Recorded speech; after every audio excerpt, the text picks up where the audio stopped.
long overdue. There's probably been a lot of times that the streak should have ended, but it wasn't really a flood of emotions. They just couldn't play. Yeah, I don't think that's the ending that Brett Favre was looking for. I always assumed that streak and ultimately his career would end with a pick. I just did not expect it to end with him flat on his face in a meaningless game against Buffalo. And although it could have been easy just to stand there and watch, exactly where was he last night? On the sideline? Really? Oh, I thought that was just some silver sideburn hobo who snuck into Ford Field and crashed the Vikings sideline. You're indoors, my man, mixing a baseball cap and a zip-up jacket. Look, the streak is one of the greatest feats in sports history. It is impossible not to be awed by it, but it would have been even more impressive had it ended at 285 games instead of 297, because coming back one more time was definitely a mistake. I don't think those extra 12 games were worth the season that he's had so far. 18 picks, 10 touchdowns, a beatdown physically, and a sexting scandal.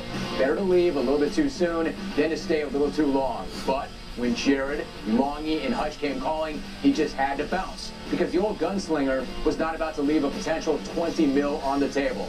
Yeah, he played the game for free, but the streak wasn't over but a second before the OG was selling signed footballs commemorating the streak for 500 bones on his website.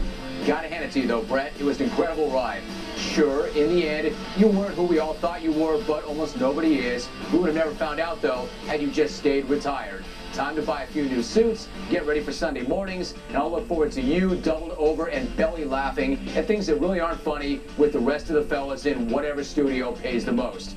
Speaking of money, anytime anybody says it's not about the money, it's about one thing, the money. Unless Cliff Lee says it, and then it's not. Not if he turned out more years and more money from both Texas and New York to go back to Philly, it's not. Look, I'm not going to sit here and deify the man for doing so. It's not like he turned down over 100 mil and quit baseball to go rebuild Haiti. He's still guaranteed roughly 120 mil, but 15 plus mil is 15 plus mil, and guys don't leave that kind of jack on the table. And especially a guy who was thought to be all about the money and unwilling to give anybody a discount. Guess we were all wrong about that. Just as we were wrong to assume that as soon as he finished off the Yankees in the ALCS, he would just switch clubhouses and then join them. After all, that's what everybody does. Nobody turns down Yankee money. Well, except Greg Maddux and now Cliff Lee. And while it was Philadelphia's bats, not their arms, that let them down against Frisco, if you have a chance to get one of the best pitchers of a generation, a guy that's already led you to a World Series, and add him to a staff that already has Roy Halladay, Roy Oswalt, and Cole Hamels, you've got to do it. That was a brass move by the Phillies, and one that neither Texas nor New York saw coming. And you talk about a mug job on New York. The Yankees knew the Red Sox would probably end up with Adrian Gonzalez, but GM Theo Epstein cold-cocked them when he signed Carl Crawford as well. And now Philly comes in and rips the one guy that they had been targeting and absolutely had to have in Cliff Lee. They'll tell you they knew Philadelphia was the mystery team and that Lee was leaning towards going there and that they love what they have. They'll just add a few pieces and they'll be fine. But nobody's buying that. The Yankees are in trouble. They had to get a frontline starting pitcher, and everybody knew it. They'd been chasing Lee for years, and they pinned their entire offseason on getting him. They had the best offer on the table, and he stoned them again. That never happens to the Yankees. They decide what they want, they throw stupid money at it, and they get it, usually. Hey, but don't sweat it, Yankee fan. In fact, look at the bright side. If the Phillies can get Lee back after running him out of town, maybe you can get Carl Pavano back as well. Brian Cashman has probably aged 10 years in the past 10 days. I'd like to apologize to Nolan Carroll, Coach Sperano, Mr. Johnson, the entire New York Jets organization. It's an honor and a privilege to work every day and coach every day in the National Football League. I come in contact with a lot of good people in our building every day.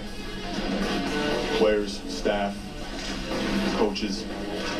And I let everybody down here say with my actions. The New York Jets brought the hammer down on strength and conditioning coach Sal Alosi. They suspended him for the rest of the year and fined him $25,000 for that cheap shot on Dolphins DB Nolan Carroll.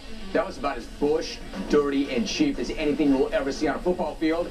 And as swift and as harsh as that penalty was, the guy's lucky he still has a job. And if Carroll had been seriously hurt on that play, and he could have been, Alosi would probably be looking for a new career right about now. The guy played college football, so he knows as well as anybody that gunners get knocked out of bounds on punt coverage all the time. So stay out of their way and let them make a play.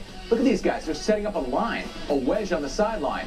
Who are they setting that up for? The water boy? And if you're going to do something that dirty, instead of being cheap about it and just sticking your knee out, you may as well go all in and get your money's worth. Just clothesline the cat, or leave your feet to knock him out, or hire one of Tanya Harding's goons to bang him on the knee and stand over him and talk a little junk, maybe even hit him with Sean Merriman's lights out dance. Like there was any chance the eye in the sky was not going to pick that up.